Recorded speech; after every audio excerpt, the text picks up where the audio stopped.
Hello and welcome to another episode of It Never Ends. I am Andrew. With me as always is my good buddy Alex. How you doing today? I'm alright. Nice. So, there have been a lot of fads that I've thought are really, really stupid. Like, they've come and gone, and I'm like, why are people obsessing over this is the dumbest thing in the world? Well, there's been a new one recently. Yep.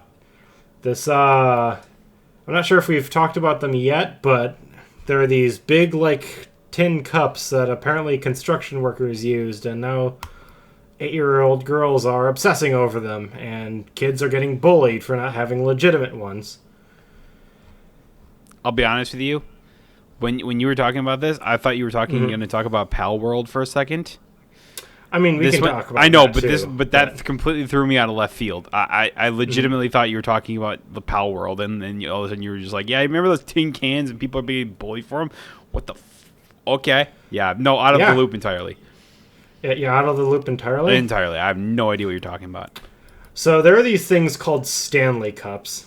They were used initially by construction workers because they're really durable and they can keep stuff cold. Uh-huh. But I guess they blew up on TikTok or something, and there was this promotion that they did with Starbucks, and people waited outside of the fucking Starbucks literally starting at like 4 a.m. and waited like 5-6 hours for these goddamn things. And now they're kind of getting more attention online again because a bunch of kids apparently asked for Stanley Cups for Christmas and are getting bullied for having non-authentic ones when bringing them to school. I, of course, am looking at this and I think it's the dumbest fucking thing of all time because it's literally, it's like a cup. It's probably no more functional than this thing is that costs maybe like $8. Those cost $50. And I just wanted to know, have there been any other like fads that not just fads that you don't understand, but like fads that were like things that were popular in high school that you just didn't understand or never got into? I mean, I'm sure, but I was never really like, I don't know. I was hanging out. I was hung out with the weird people that we never really cared about what was going on or whatever. But that's the issue. I was in the same pot, and I always. Is it weird that I feel like when we were kids, like kids obsessed over like typical kid shit? It's like when you were 7, 8 years old, you'd ask for stuff like video games and Legos and not cups. I don't know. Maybe it's just it's just a different kind of generation, one that's grown up on the internet basically. Whereas, yes, like. You and me kind of grew up on the internet, but not to the level, not to the extent that this generation is currently doing or having access to. And because of stuff like TikTok and stuff like that, it's just like it's made even worse. You always see it as like kids, even especially like younger kids, that you just want to be in the fad at all times, right? Like that's like the thing. I was like, that's always been a thing. No matter what generation you grow up, you always wanted to be the fad kid, unless you were us, where we're special and we didn't care for it. Obviously, they're always going to be that kid, but majority of people will want to be in the popular kids, right? Yeah. So this is just like another way for it, pretty much. I mean, I guess so. The reason I'm kind of stumped is because I'm trying to figure out why are these things popular in the first place. Like, why do people like see this one TikTok and then just obsess over them? I mean, it seems it's similar to anything that happens recently. At least it's like I don't know. It's like you can like. I mean, one good example is like Pal Worlds, like which I'm sure we'll talk about. But it's like literally, did anyone think like you remember how I think it was a couple weeks ago you were saying it's like, oh, remember how one big like there's always one indie game that kind of just takes over the world for a short while. Right now it's just Pal Worlds because everyone just saw, oh, it's Pokemon with guns and we love Pokemon. Let's give them guns or whatever and stuff like that. It's the similar thing. It's like one person just makes a video or a TikTok or something that blows up, and then everyone wants to be a part of it. Basically, it's how it always begins. That's the whole thing, though. It's like that's a legit good reason to want Pal World. It's like, but if you ask somebody like, okay, so tell me, 7-year-old child, why do you want a Stanley Cup? Well, you see, if I die in an explosion, the cup would still survive.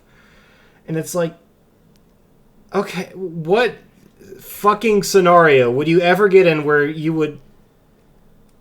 It's like, okay, if you're in an explosion and you're like your car blows up or your fucking house burns down, the last thing you're gonna be thinking of is, oh, I wonder if my fucking Stanley Cup is okay. I think you're missing the point of the example that you're trying to make here is that your 7-year-old kid, logic doesn't exist in your brain right now. We all said this like stupid stuff or whatever. Like I guarantee you, every kid has, and you just go and you think back at it like years later. It's like something will just pop up in your head or whatever. Like something will jog your memory, and you just go, "Why did I care about this again? Oh wait, because I was just young and didn't really know what logic is or anything like that." It's like, I don't know. That's just my general thing. It's like especially at such a young age, you're so impressionable about everything, whether it's parents, like internet especially, is a big influence of especially this generation, and like TikToks are like the perfect way because it's like just zipping through videos so fast, and so you see a bunch of people with these Stanley Cups or whatever, and you're just like, oh, Stanley Cups or whatever, and then some person just says something stupid, and the kid just puts it in the brain and he goes like, oh yeah, this is the reason why I want this cup, and I'm like, I don't know. It's like you could say this, and it's like we're gonna sound like the old men, are shaking our fists at the younger generation. It's just like, you guys are all so stupid idiots or whatever. But it's like, I guarantee you, at some point, we were probably all like that. Yeah. It just is weird to me. So, and I thought I'd bring it up. That like this whole. I mean, it's strange, but again, it's not like we didn't do it, probably. So, but yeah, I agree. That's why I'm trying to figure out like what the fads were when we were kids. It's like, what was something that was like cool back then, but only cool back then? Nyan Cat. I guess like it didn't cost $50 to watch Nyan Cat though. That's not a good example. I don't know. It's like that. It's like that and Dat Boy and Chicken on a Raft. It's like those are all videos on the internet. Like maybe it's just evolved to just like expensive like nonsense items that people can own. I guess. I'm not sure how I feel about that though. I don't know. Maybe it'd be different if I was like one of the more popular kids or whatever back in the day, but I didn't give a shit. When were we in school? Like high school for us was like 2010, right? I graduated high school in 2012. Okay. Let's look up 2010 fads. 2010 fads. I like this thinking. Fucking Flappy Birds.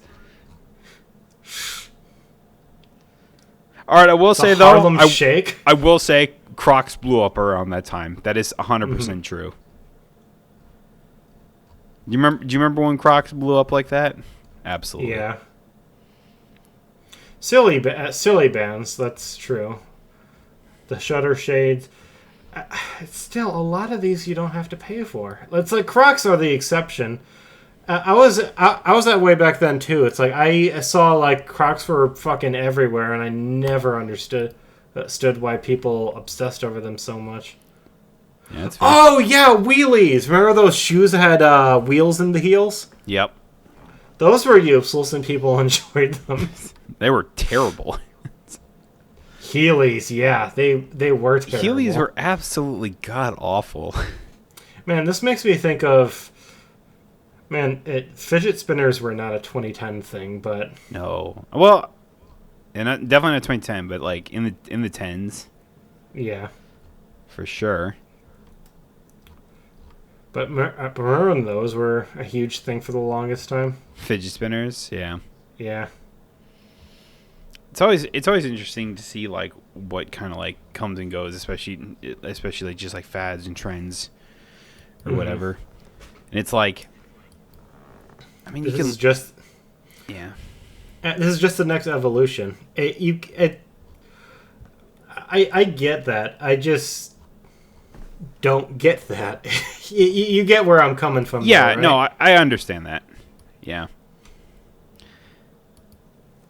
I don't know. It's just so interesting to see like fads and trends. I remember you. What was it? You showed me like a video of just like streamers, like was it even streamers or TikToks or something like that? That was literally just like they're like just people who like will just say like stuff or whatever, or like what was it, like the NPC fad or whatever? Was that what it was? Oh yeah, NPCs. That was a weird That thing. one was so weird to me. Like, I don't know, man. Like, there's just somewhere. Maybe I don't know. Maybe that's just so true. But it's like there's just some fads that come and go, and it's just like, man, I just don't understand it. And I guess it's just another one of those examples. That's pretty much all I can say about it. Is just that, like, yeah. At this point, I'm like, It's just one of those things where you look at the what's going on in the world, and you just wonder what the fuck is even happening. Like, what the fuck is this, dude? Yeah, trying not to act like our the old people of the time and going like, oh, this is stupid. You should go back to loving like Flappy Birds and fucking Neon Cat.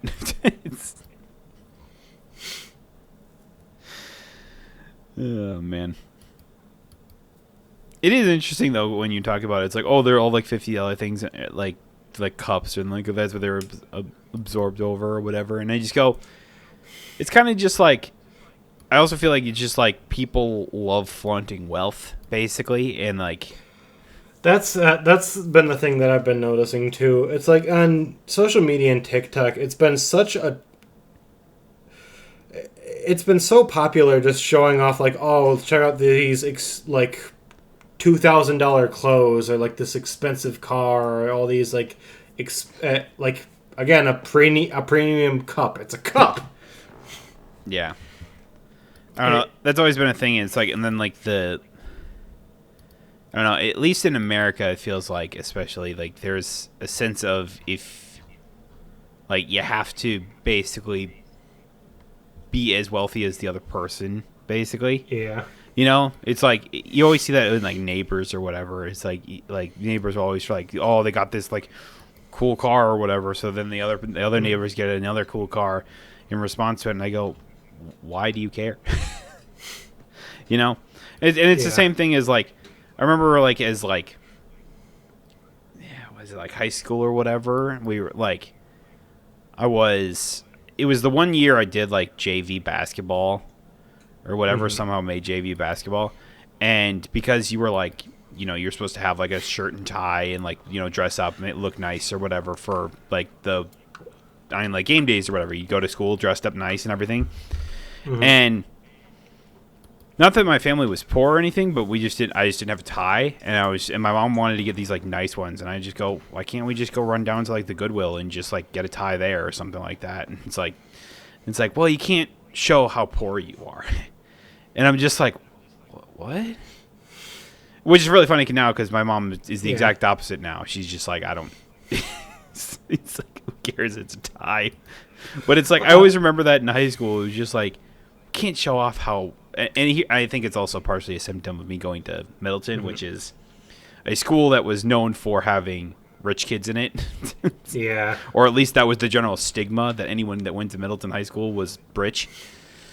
Or something like that. I don't know. But it was definitely a weird thing that I was just like, I never understood. I'm like, what's the difference between this tie you spent $50 on and this $5 tie I could have got at Goodwill? Who cares? It shouldn't matter to anybody, really. And like my typical response, if someone came up to me but like that's like, oh, you have the fucking shitty Halloween cup, you don't have a Stanley Cup? What are you, poor? What are you, not? Have you seen the prices of everything going up crazy lately? It's crazy. Yeah, exactly. They're already thinking about raising the price to new video games up to $100. The fucking McChicken costs $3 now. It cost $1 less than a year ago. Mm-hmm. So yeah, asshole. I love my Halloween cup. Fuck off. Yeah, exactly. I'll never understand it. It's one thing about like culture, especially American culture, that I just don't get it. It's like I'm cool with just looking like a fucking slob most days. I don't give a shit what people think about me. Mm-hmm. It's like I'll dress to meet the expectations basically that I set on myself. Like, oh, if I'm going out to like somewhere like nice or whatever, I'll dress nice-ish. You know? Mm-hmm. You're gonna go crazy about it. It's just so crazy, man. How people.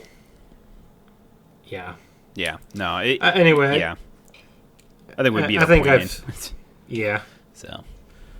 Anyway, let's get back to talking about video games, specifically Pal World. I know literally nothing about this aside from Same. It has apparently like Pokemon-like things, and they shoot guns instead of doing normal Pokemon shit. Okay, so it's Far Cry 3. Pretty instead much. Instead of Skyrim with guns, is Pokemon with guns. Yeah, which has sold like what was it, like 5 million or something like that already? Yeah. Like, Christ almighty. Dude, fucking Pokemon fans are rabid. It's like, at first, all of them were like, they straight up lifted these assets from Pokemon, and then that apparently wasn't true. And then, oh well, they made this game with AI, and then that turned out to not be true. And I don't know. Like the response from Pokemon fans to this game has been absolutely crazy. Yeah, which is weirdly enough, I'm not sure how much this is encroaching in on Pokemon's territory, because just by looking at it, they look completely different. So I will say that I didn't read somewhere that Nintendo is. I don't know if they're just doing the modders or whatever, or what it is. I think it's the modder that created the Pokemon mod for this game. I believe so. Yeah. I'm not going to deny that a lot of these don't resemble Pokemon. But it's like, there's only so many designs you can have. I mean, there's how many Pokemon in this fucking world? I mean, true. And when you consider that you'll never see like Pikachu pick up like an MP40, but you can in this game. I really look at it as going, when you said it's like, I can't wait to see what the next indie game that just takes over the world is. It didn't take long to find it. It's crazy. Yeah. The thing about it that is interesting to me is that people talk about how this is how survival games should kind of have a handle now. Just going because the grind is way less. And to some people, they like the grind of survival games. I mean, that's the whole point of survival games, where this isn't necessarily the point of survival games. Like, yeah, Pal World just has it in there as far as I can tell. And it's not like a main staple of the game or anything like that. So, I don't know. People are like comparing it to like, oh, like Rust, games like Rust or something like that could really like learn something from Pal World. But I'm like, they're two different things. Like, I get that it has survival game aspects or whatever, but it's not the main concept. Whereas Rust that's the whole fucking game. You know, dude, if they made it super easy, why would anyone play it? This thing was like popular when I was in high school. People are still playing Rust. I don't know. I was more of just using it as an example or whatever. But I mean, I get where you're coming from. I'm just curious. But you look at like games like Valheim or something like that, or like, I don't know, what's like another big survival game or something like that. Rust. Sure. 7 Days to Die. The game that's a really old one. The game that's 10 years old but somehow still in early access.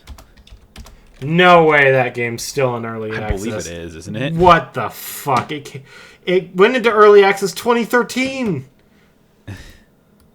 What the fuck, bro? It's still listed as early access. That is bizarre. Project Zomboid. A lot of people still play this, I think. Which is also still in early access. Yeah. It really goes down to what the hell is early access anymore? I don't fucking know, bro. I know. Ain't it the truth?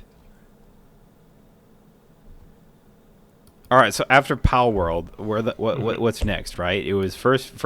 I was like, we already had like two big indie successes with like Lethal Company and I mean, granted that's also stretching into last year, but and now Pal World. What's next?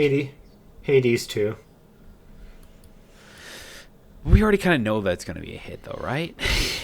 I mean, you're asking what's next. That's probably what's next. Exactly. There's no way of knowing what's next. That's the point. Yeah. Oh. Okay. That's more of what I was getting at. Oh. It's like using the example. It's like, oh, what big, like, indie game what indie game will rise to like big or whatever. So I'm just like, I don't know. I don't know. Just because you brought it up as well, about how it feels like they're all already like after not pushing the price of games from $60 to $70 for so freaking long. It's like and like now it's like, oh, now they want to go up to like $100 or whatever. And you're sitting here going, just like, you're not too far out of the realm of things. As like, even just looking at like a Dragon Infinite Wealth or whatever, they've literally talked about how New Game Plus will be locked behind the Deluxe Edition, which is $85. You will not be able to play New Game Plus unless you buy the Deluxe Edition, which I think is just silly for a game like the Like a Dragon games, which are just like, you could spend hours doing it and then just do it all over again, but with all like the end game stuff. It's just silly. It is. I some people are like, oh well, they've needed to increase the price of games for the longest time. It's like, games cost more and more to make. Well, people aren't getting more and more money. We don't have. People aren't getting more and more money, nor will they be willing to, considering that people are already just like. Already on the like cusp of like $70 even being like too much, which is true.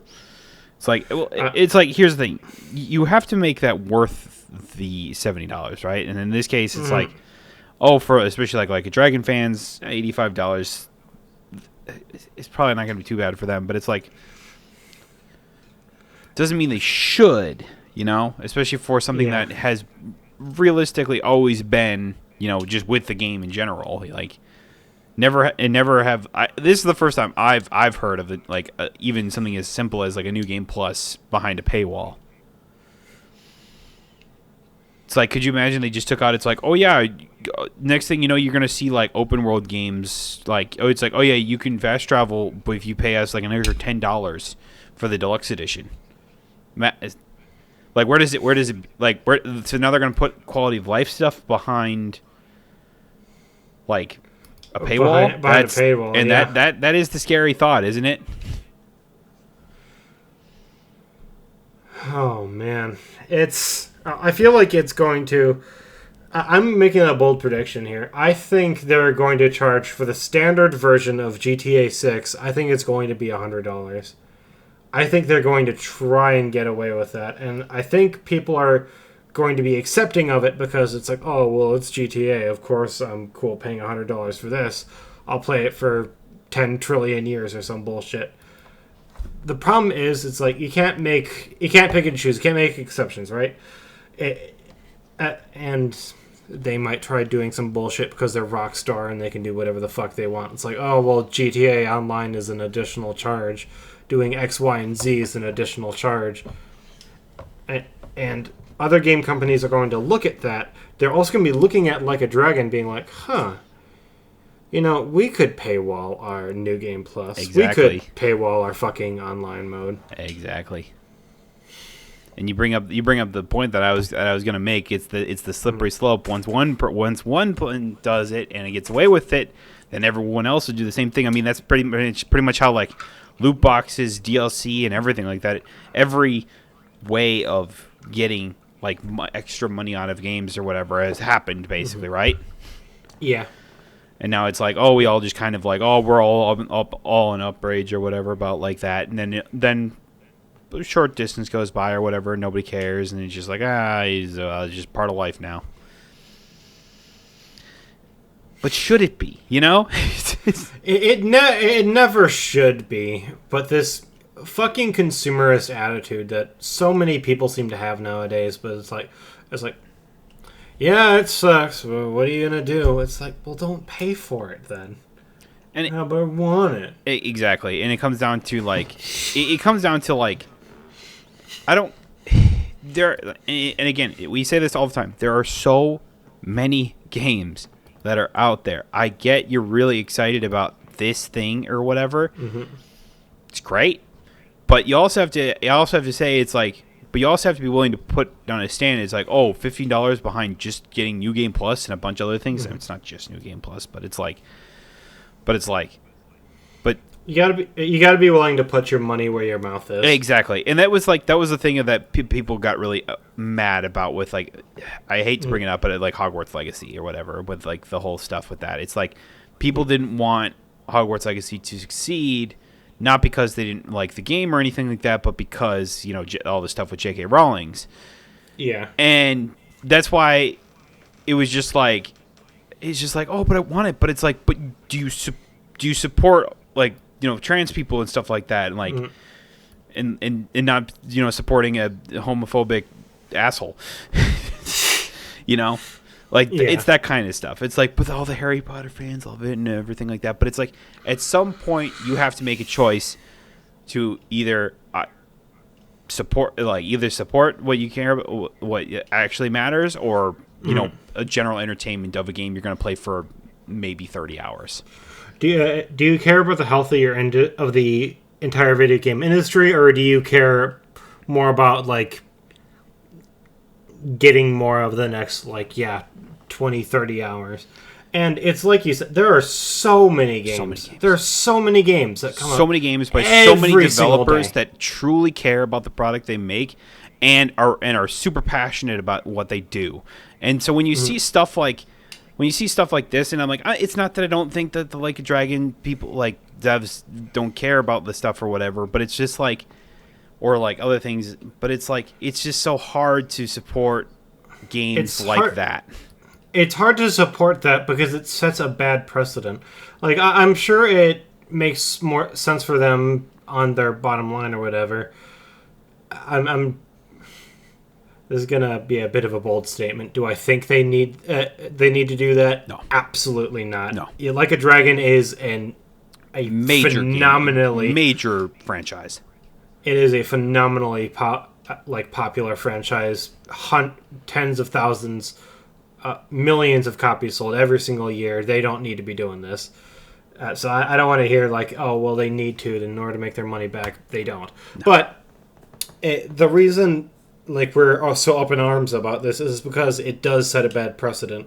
It's like other game companies are going to see this, and if it works especially, then be, oh, well, we can do that now. We can gatekeep quality of life features like fucking fast travel, New Game Plus. Imagine what I think it's WB that owns the Nemesis system. Yes. Imagine if in one of their future games they're going to be like, okay, so this game does have the Nemesis system, but you need to pre-order the Ultra Edition or whatever the fuck of our game, which costs $80 to $100. Otherwise, it just isn't in there. That's a very real possibility. I mean, I know some people are listening to this and thinking, oh, well, you guys are just exaggerating. It's not that bad. It's... No, I wish I was. I honestly wish we were. But it's like...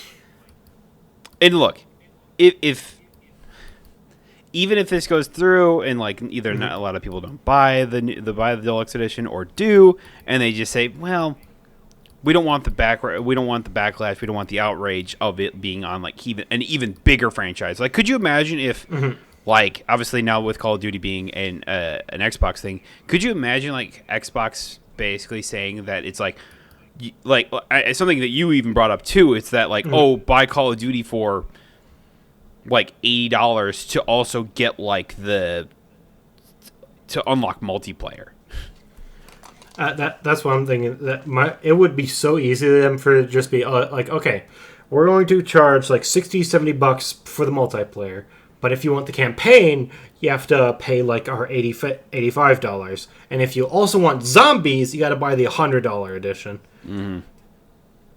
I mean, even if they like gatekeep them temporarily, it's like, okay, well, you get it day one if you buy the deluxe edition. Otherwise, it'll just come later. I know a lot of people just, wait. But there are so many people that you would know that would buy, the absolutely. bigger edition day one just because, I'd just rather have it all, man. Exactly. And it's like... I just don't get it. It's a very, very slippery slope. Yeah. And these game publishers are keeping their ears to the wall all the time in different ways they can basically force more money out of our pockets, and we need to not give them that room. Yeah. It's I was like, I can think of so many ways and just keep going on with this, but it's like we're just beating a dead horse at that point. It just goes down to, it's like everything we just said. It's like, don't set this precedence. Let's not set this precedence when it comes to this kind of stuff. It's like all of a sudden you're going to start seeing this in more games than not, or whatever. Imagine like the next God of War game says, oh, you can't go fight the final boss unless you pay the deluxe edition. That would be fucking nasty. You know, that's what, honestly, what it would that is scary. It's like, oh yeah, here's only 40% of the game. If you want the rest of the game, pay us an extra $20. I already paid $70. Might as well pay $90. You know, that could be the thing too. They could release it like, so we're sectioning it off. It's going to be episodic. The next God of War game. And if you want to play the new chapters like a week or 2 weeks early, gotta buy our big special edition. Yeah. Can't be buying the standard one. I was like, yeah, episodic is absolutely, because I was thinking of it just being like, kind of like how Telltale used to do their games or whatever. Now, granted, you didn't have to pay extra for it, but once the game was done, they would here, play the first episode for free, just to get you to play the game and get invested in it or whatever. And that's great for trying to be like people, because it was also at the time they weren't upcharging. It's like, oh yeah, here, you paid the first one or whatever. I know the game is only $30, but make sure, because you already played the first one, it's $40. Like, they didn't do that. It was the general, just like, we just want you to see what you think of the game, see what you think of the first episode, and if you want to keep playing and see the story, you can do that. You know? It's like, I don't know. It's crazy. I'll never get it. Especially with, I mean, even looking at, the Suicide Squad or whatever, it's like clearly this is a game made specifically just to make money, right? Like, we've talked about that once before. It's like 100% when you make these live service games, it's just to get people to play, spend money on cosmetics and stuff like that. And it's like, could you imagine? It's just like, oh yeah, when you buy the game, you have access to Harley Quinn, and then, but if you want King Shark or any of the other Suicide Squad or whatever, yeah, it's gonna be extra. It would be so easy to do that too. Absolutely. They've already announced. Apparently, he's coming free with the game. It's like, why didn't you show him off before then, though? But okay. Apparently, they're adding Joker to the game. Yeah. So they're gonna try adding more villains and shit to this. Absolutely. Stupid video game, and each one, I'm telling you right now, they're not going to be free. They might make the Joker free. It's like, sure, there's that, but it's like, there's stuff like, imagine if they put Sandman or Bane or whoever the fuck in this game. Yeah, exactly. Each of those are going to be like, it's costs an extra $20-$30, but hey, it's a whole new character. Yeah. Yeah. So it's always how that it gets, especially with those live service games. It's like, oh yeah, here's the first one's free, but after that, no, now you got to pay us. I mean, we talked about how Suicide Squad is probably going. I couldn't imagine it stays up for 6 months. Is that even too long? Like I doubt. I will say it may last its first 6 to 8 months. I think it's going to shut down before the. I just couldn't imagine it will have the player base like it thinks it's going to get, right? Yeah. That's my only thing. It's like, are they going to? I'm sure there'll be some people that buy it for the story, but it's like a lot of I don't. In terms of like player retention, it's just going to be nothing. Yeah. I mean, game companies have been thinking that they can just get away with anything after people keep buying Madden every year. They keep saying, "Oh, this game sucks and we hate it." COD. And yet you still pay for it. Exactly. It's like at some point, maybe we want to actually try and not support these companies that are being pieces of shit. Nah. Oh, well. Only so much you can do. I guess in other news, I was like, not so much gaming anymore. But like you have the NFL playoffs going on right now, and the Packers somehow were played really well against the 49ers. The 49ers still ended up winning in the end. That was fucking depressing, dude. I mean, here's the thing. I didn't think they were gonna win.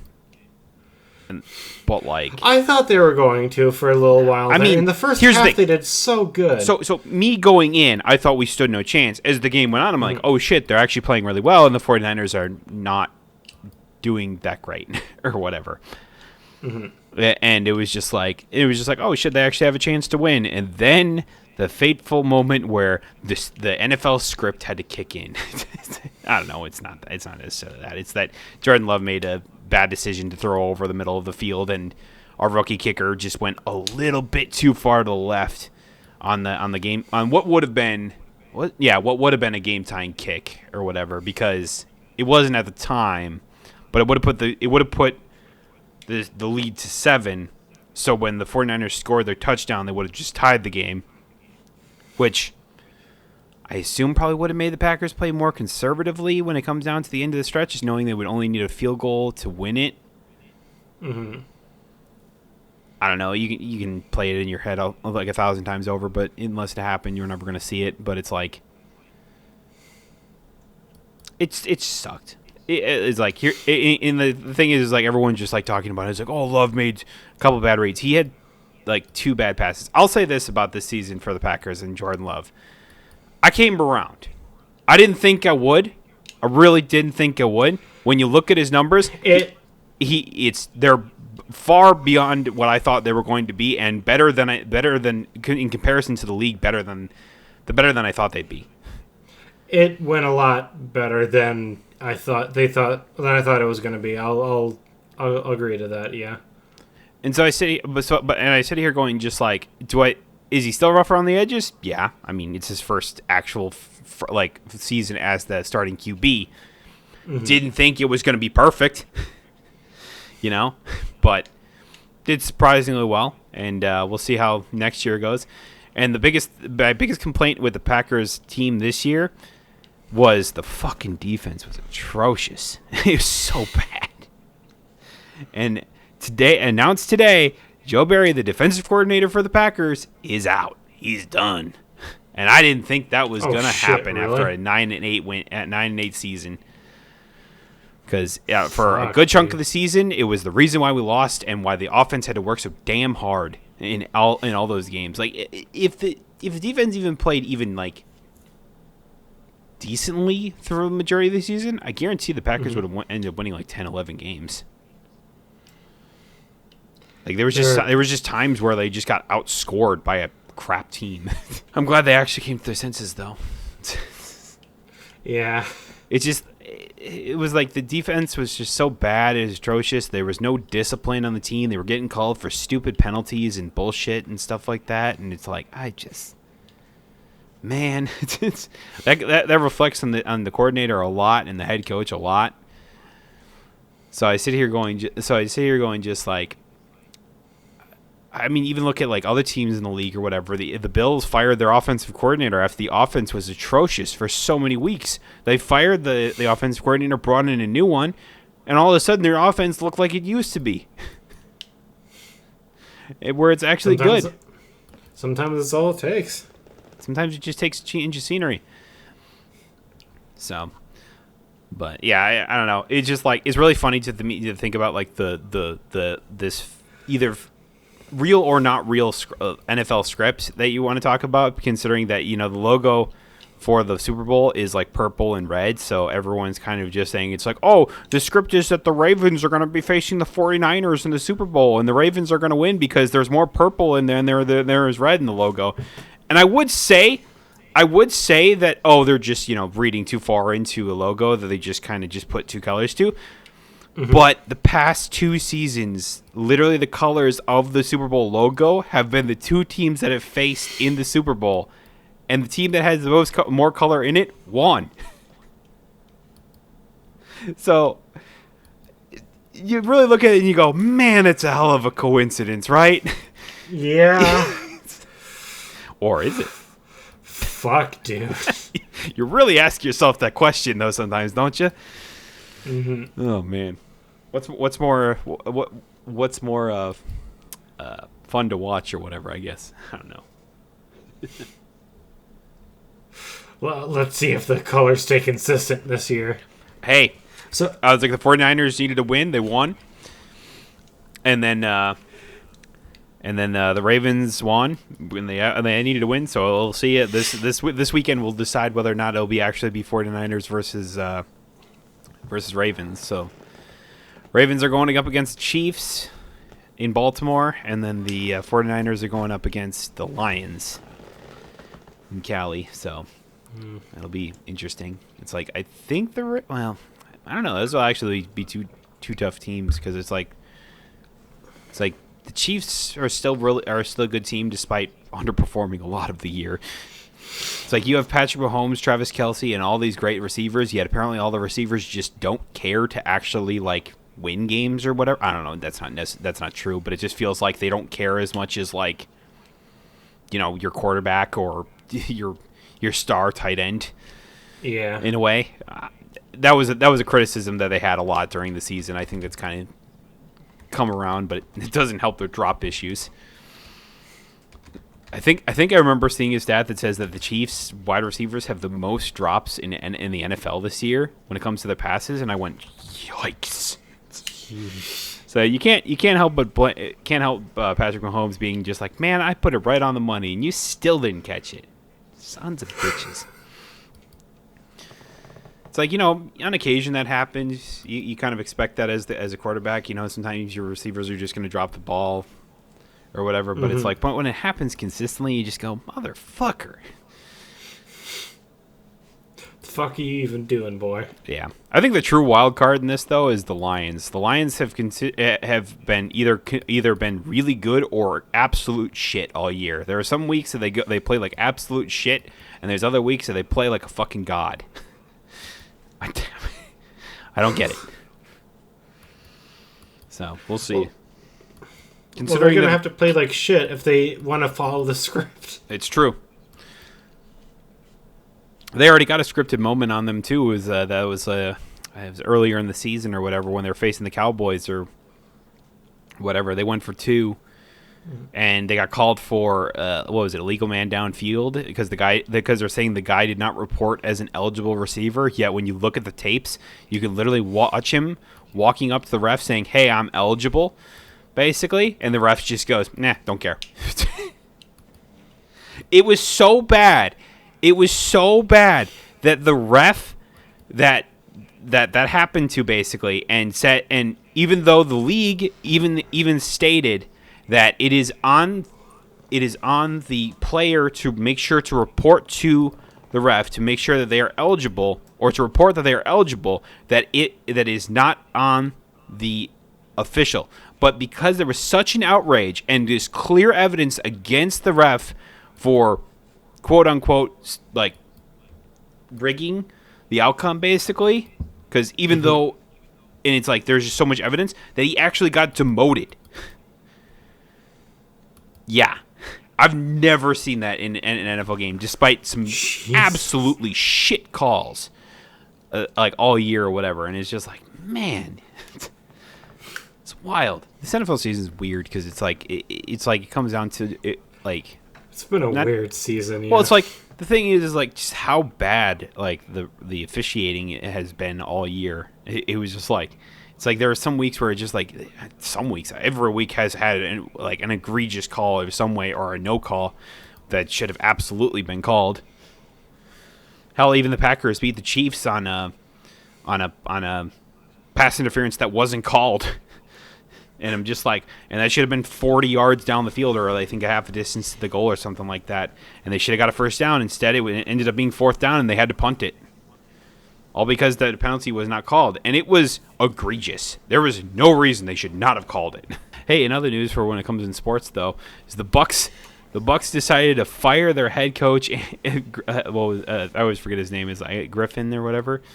Adrian Griffin? I think it's his name. I apologize if that's not right. But even despite the Bucks being 30-13, a massive winning record and second in the NBA East, or whatever. And they fired the guy? They fired him. And I think it's specifically because players have and look, it's when you look at it just by the numbers wise, it doesn't look good for the Bucks. But as somebody who watches Bucks games or at least some games or whatever, the Bucks defense has looked the worst it's been in years. It is so bad.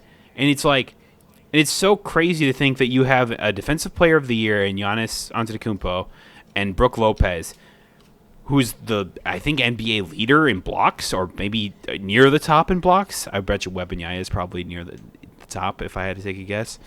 Yeah. But it's like you have just those two guys alone should be doing way better than that. It's like, but you're ranked 22nd out of 30. In the NBA, and just a year ago, you were ranked like 5th in the league. So it's like the defensive scheme isn't working. You were having to work so much harder on offense. You almost lost a game to the Pistons after you scored 146 points. You won by 4, but they still scored 142 points, and they're by far the league's worst team. Imagine when you go up against like playoff teams or whatever. We already played 4 games against the Pacers. They won 3. You think that's going to change much during the season or during the playoffs if we have to face the Pacers? I don't see that happening. No. So they had to make a change because the Bucks are in win now mode because they have Giannis who they want to stay in Milwaukee because of just the amount of money he brings in, basically. And to even do that, they wanted to win more with him because they got Damian Lillard. So I'm sitting here going just like, sorry, but it's like I don't think he was brought in the best scenario either. It's like they fired Coach Bud. I shouldn't say fire Coach Bud because it was technically a mutual thing because he also had like family stuff going on at the moment. Mm-hmm. So. It wasn't just that or whatever, but it's like I don't know. I think the Bucks kind of did that to themselves because it was the guy that Giannis wanted, but at the same time, it's like he had never coached in the NBA before, at least not head coach. And so you sit here going just like you weren't really sure what to expect from it, but then you wanted to win now. It's kind of like contradictory things. So yeah. By the numbers, doesn't look great. When you look at it overall, and as a fan, you understand why this move was made. But announced just today, Doc Rivers is going to be the head coach of the Bucks today. And I sat here going, oh boy. Not that Doc Rivers is a bad coach, but he's never won a Game 7 in the playoffs. He's like, if the series goes out of a best of 7, if it goes down to the game-deciding Game 7, he's never won it. And he's just consistently not been the greatest when it comes to offensively. And now, here's the thing. Bucks offensively look great. They're fantastic. The numbers are so good. Defensively, definitely need improvement, and he's more of a defensive-minded coach. So I'm curious as to see what will happen there. I mean, I can see where they're coming at from that angle. Like, they need better defense, so let's pick this guy up. Well, I don't know, man. It's hard like when risk. It's hard when you fire a coach, but you still have playoff like hopes, basically, because it's like, oh, you name. Usually, when that happens, your season's over. You're not making the playoffs, type thing. You gave up on the season, that type of thing. It's not the case in this scenario. So you just you name one of the assistants as the head coach for the time being until the end of the year, when you can start interviewing other people from like other organizations or any coaches that aren't going to be returning with their team, that type of thing. When you're in the middle of the season but you want to win, there's not many candidates you can go with. And Doc Rivers was just one of them because he was on, I think he was with ESPN. I think so. Maybe. I don't know. I don't remember. But he was he was like a commentator with on ESPN, or an analyst or something like that. So he was one of the very few that you were going to find midseason to fit the criteria that they wanted. We'll see. If the defense gets better and the offense doesn't really change, then I think this team's going to be tough to beat. You also look at the Bucks road record or whatever. It's not good. It's not as good as it should be considering the talent they have. Now, they've won all but like a few at home. But if you can't win on the road, it's not gonna be good. No. Yeah. It's so interesting. It's just like, man, I just like, that was a scenario I did not think was going to happen in my head. It's like, it's not even the All-Star break. Like, we're like, I mean, I thought at least they were going to wait until the end of the season. I think it's what everyone switching did. to Doc Rivers. To be switching to Doc Rivers now is just, it's an interesting move I've never seen before in any sport.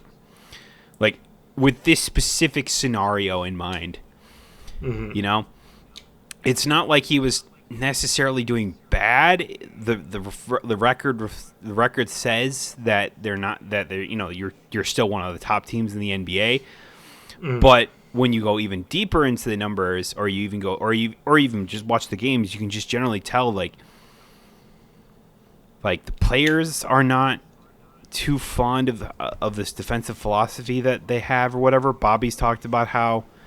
Like, Bobby Portis has talked about how, like, he's not really bought into this defensive scheme. Same thing with a couple other guys. Like, even Giannis has talked about needing to switch up things defensively and whatever. So it's just like, it's clear that other things were happening behind the scenes that we'll never know when it comes to it. But it's like, it's such an interesting scenario. It was really funny because I was, with all the stuff, it's like Joe Barry was fired, and now the Bucks got fired their old coach. They get a new coach in or whatever, and it's just like people were just like, oh, so the Brewers should just fire Craig Counsell for even though he's not technically his contract expired, but let's just like retroactively fire him from the Brewers organization because he went to the Cubs.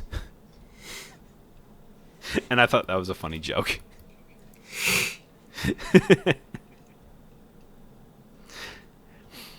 Oh man. It was an interesting 24 hours or whatever for Wisconsin sports, especially because it's like the Brewers signed Rhys Hoskins, which is someone I didn't even think about the Brewers signing. Whatever, first baseman. He was he didn't play at all last year because he had a torn ACL. But he's a good first baseman, and we'll see if he can come back from a torn ACL as better than before. So. That is interesting, but he is a power hitter, and that's what the Brewers needed. They needed someone at first base that was a power hitter that would hit consistently hit home runs, or at least I don't know. It's so funny. Like last season, when you look at it, the Brewers had one of the lowest home run totals, despite having one of the best stadiums to hit home runs in. It's not good. No. So. bringing in a power hitter like him might help a lot. We can only hope. You can hope. I mean, I'm hoping that for the Brewers season is that Willie comes back. It's like they hired a new hitting coach, which I think will hopefully help a little bit. It's always so interesting. People always talk about how it's like, oh, a hitting coach for like baseball doesn't, like, everyone's kind of just stuck in their ways, and I'm going like, not necessarily. It's like guys follow like what helped get them to the big leagues. But when they realize that they're slumping, they know they need to change something. They need to look at like something or one another, or they're not getting the results they want. They'll look at like film and understand their, like, really dissect their swing to understand what it is they're missing. It's like, I remember, I think he's a free agent right now, but he was with the Dodgers last year. It was like JD Martinez. It's like he would, he's the designated hitter, so he would literally, after an at bat, he would go on to like the tablets that they have in the dugouts and watch back like his AB or whatever, and literally dissect his swing right there on the spot. So that way he knows, like, all right, what balls am I seeing correctly? Stuff like that. What are like certain tells? Maybe I can tell from the pitcher at the same time. But it's like, but he's, I think, more often than not looking at, well, did I keep my elbows up? Was it a level swing? Did I have a little bit more of an uppercut? It's like all that kind of stuff. It's like something I generally don't think that a lot of people understand is that guys are always trying to dissect their swing, even if they think it's a perfect swing. I mean, we've discussed this before. I feel like a lot of people just don't understand or don't fully appreciate like all the intricacies that go into a game of baseball. It's like all the different stuff that can go into like the aspects of different pitches, like what you were discussing before. I know, but it's just like, I don't know. People always talk. I was literally having this discussion not that long ago with somebody. I can't remember who it was, but it was like they were just like, well, I think it was recently after the Brewers announced they had a new hitting coach, and I said, and everyone was just like, but is it really going to make that much of a difference? I'm like, absolutely will, absolutely will. I mean, just look at what happened to Christian Yelich this past year or whatever. It's like he came off some of his worst years he's had, and he proved himself again that he can actually be a decent hitter again. Might not be the same guy that he was back in 2018, but he's getting on base, and it's better than most guys could say on that Brewers team. It's like when you have averages nearing 200, that's not good, and yet still somehow winning. Man. I mean, granted, that's the pitching. It's like the pitching for the Brewers is so goddamn good, but the hitting is so shit. It was so inconsistent. There was times where they were just like, they would knock the cover off the ball, score like 10 runs, and then there was like stretches where they maybe score 1 run a game. It's like, god damn, come on, guys. So hey, we may not be scoring, but hey, no one else is either. Yeah, pretty much. Effectively, their strategy. Pretty much, just outpitch the opponent. It's as simple as that, I guess. So I don't know. Still a lot of time before the next season starts or whatever. Currently, I think we're still looking for a third baseman. The Brewers are. It's like, oh, we filled first base, thank goodness. But it's like, so I just don't know whether or not the Brewers are going to go with. They have one of the top 5 prospects in baseball with Tyler Black, who they have listed as a third baseman, but I always thought he was a second baseman / utility guy. So they might just be trying to play him at third this next season. Worth a shot. Yeah, might as well. I mean, you already got one of the youngest teams in baseball, basically, with all these rookies. I mean, they're all pretty good, honestly. It's like between Garrett Mitchell, Bryce Trang, Joey Weimer, Sal Frelick, Jackson Chirino, which I'm hoping will be a really great guy or whatever. So I'm sitting here going, just like, all these guys are either in their second year or rookies, and I think they're all great. It's like I can't really speak much for Chirino. I can only see it from the clips or whatever, but I'm really hoping he'll pan out. And I mean, granted, the Brewers gave him that big contract, so even before he even made it to the majors. So it tells me that they at least have faith that he's going to pan out and be really good for them. I'm really hoping the Brewers will go for Matt Chapman, though. If it all depends if they're going to go for Tyler Black. If they're going to go for Tyler Black, then I guess sure. But it's like Matt Chapman would be so good to have, though. He's great defensively and is a good bat. Otherwise, it's like he's like just decent all around, but excels exceedingly well at defense. So it's just like be really cool. I mean, I feel like Brewers already have a pretty decent defense, and I'm sure they do. It's just like, but it's just to add to that as well. It's like, especially with like runs coming, like I'm thinking as runs are still going to be a premium. So any help defensively, especially at a position like third base where you have to have such an accurate arm but also be able to throw really hard, is difficult to find. I get what you're putting down, yeah. And it's like, but he's also like great defensively, but he's also a really good bat. And the thing I like about it as well is that because we have all these young guys, it's nice to have a veteran in there that's not just Yelich. Mm-hmm. So just to help out these younger guys again. So, yeah. I just really hope that I really want the Brewers to re-sign Brandon Woodruff. He's not going to be pitching much of next year, but they haven't re-signed him yet, and it's really upsetting to me because he was one of my favorite pitchers to watch from the past, I don't know, 6-7 seasons. Been 7 seasons? He was in that. Yeah, he was pitching for the Brewers like 2018. Yeah. Yeah, nothing crazy, but it's like he's got good stuff. The thing about him is that he's been having trouble staying healthy. Yeah. The past couple of years, which is not helpful, but and then it's like, oh, the Brewers the last year for Corbin Burns, are they going to be able to sign him to a big contract, or are they going to have to trade him away? Most likely they're going to trade him. It's going to suck. If I were to guess, yeah. That's going to suck. Trading away to Cy Young like that. And the thing is, like, even me and my brother agree, it's like if they do it mid-season like they did with Josh Hader, it's going to kill the season. They're going to miss the playoffs again. I can already see it happening. Hopefully they'll at least wait until the next season. Well, if they wait till next season, he'll walk. He'll be out of contract, and he'll be out of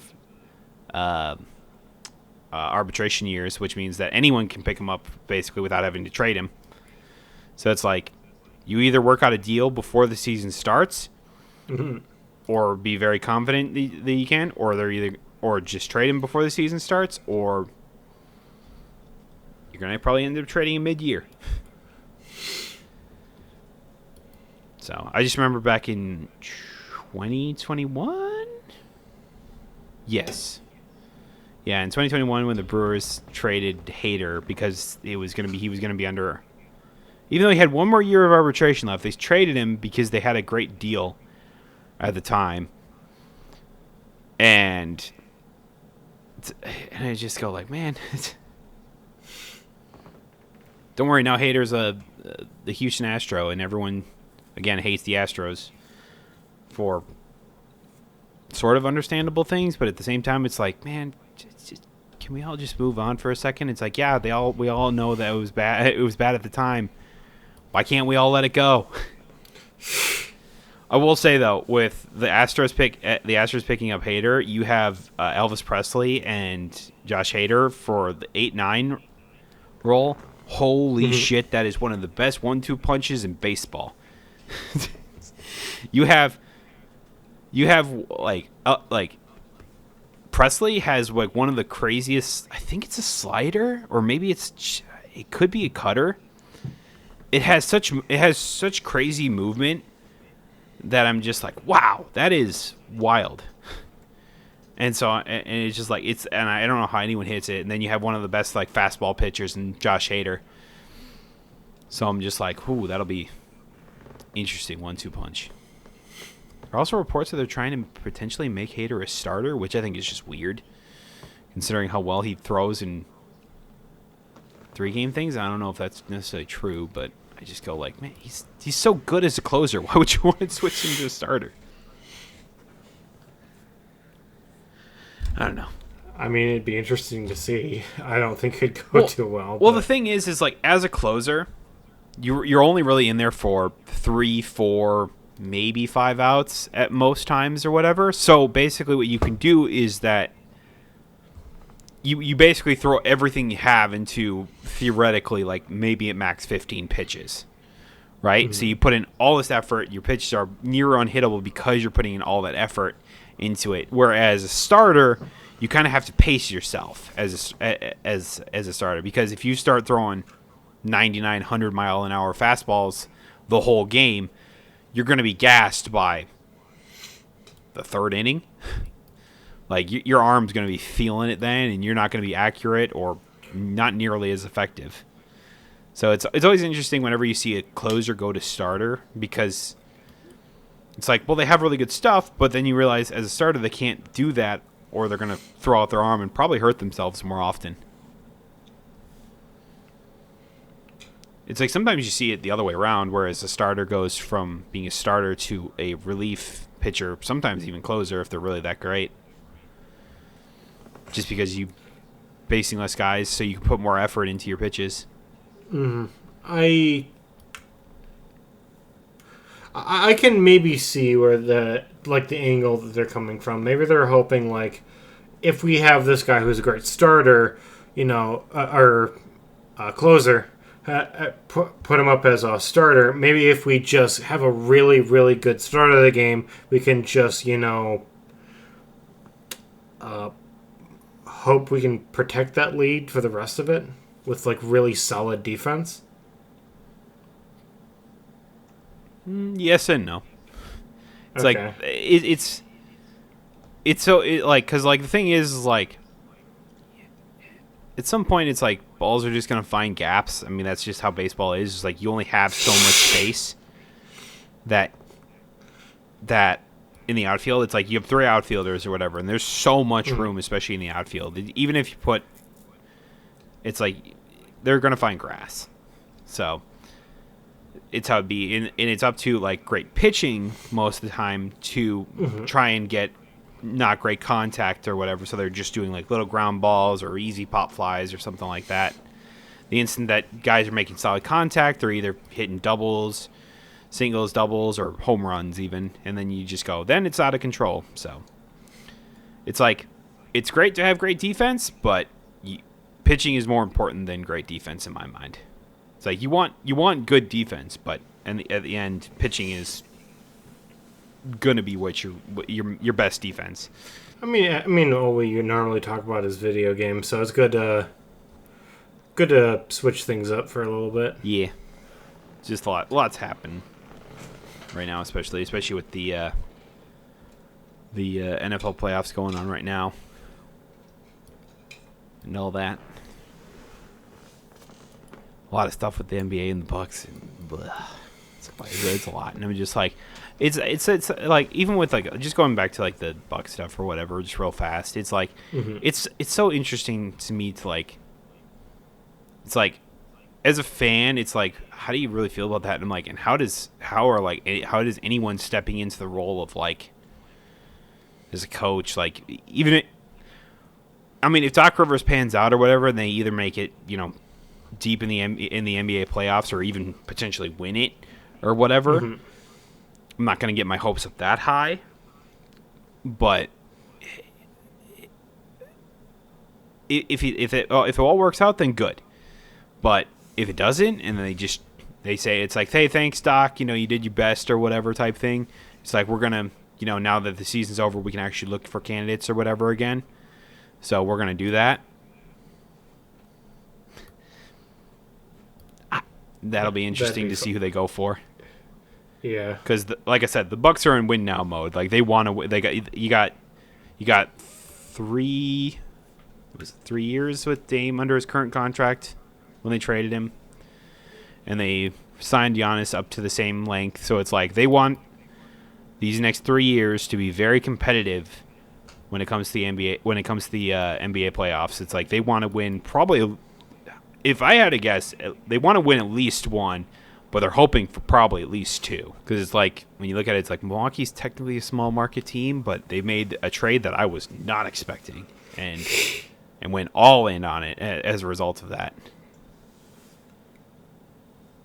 It's like everyone talks about like how like, oh, you know, Brett Favre saved like the Packers from staying in Green Bay, staying in Wisconsin, and everything like that.